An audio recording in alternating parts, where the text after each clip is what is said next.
I like Nick Diaz. He can smack talk and you can hear what he's saying.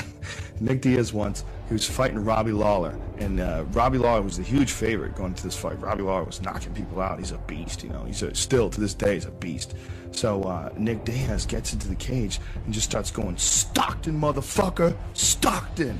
Oh, he's like talking 209 and Stockton, and he's pacing back and forth. He goes, "Stockton, motherfucker," and he was dead serious.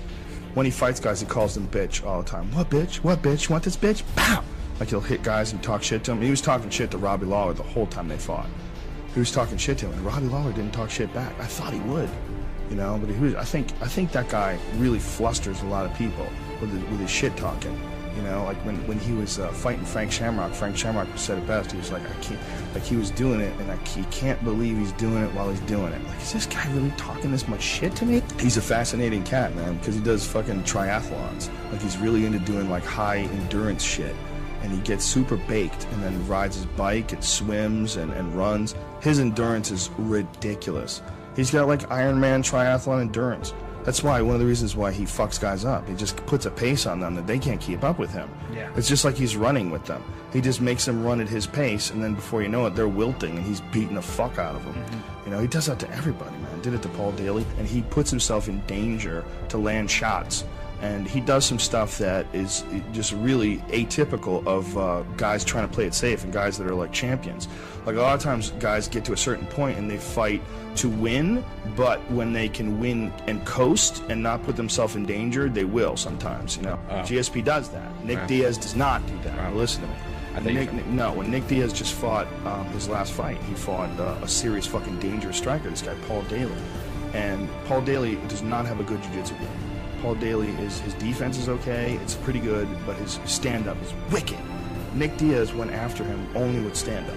Didn't even try to submit him, didn't try to take him down, just banged it out with him and dragged him into deep water and then knocked him out. And it was incredible. And it was in the way he did it was a way that George would never do it. He threw himself into the fire. He even got clipped and knocked down. He's not supposed to be like striking with this guy. This guy's like one of the best strikers in the sport.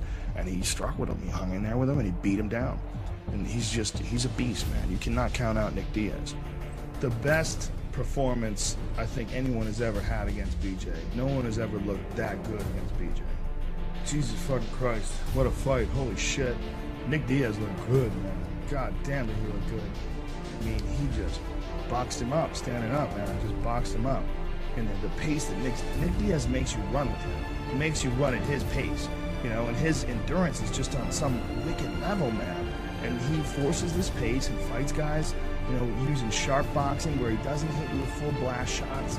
You know, like, he sort of 50% you, 50% you, up until, like, the second and third round. Then he starts digging those hooks to the body, and he's so effective, man.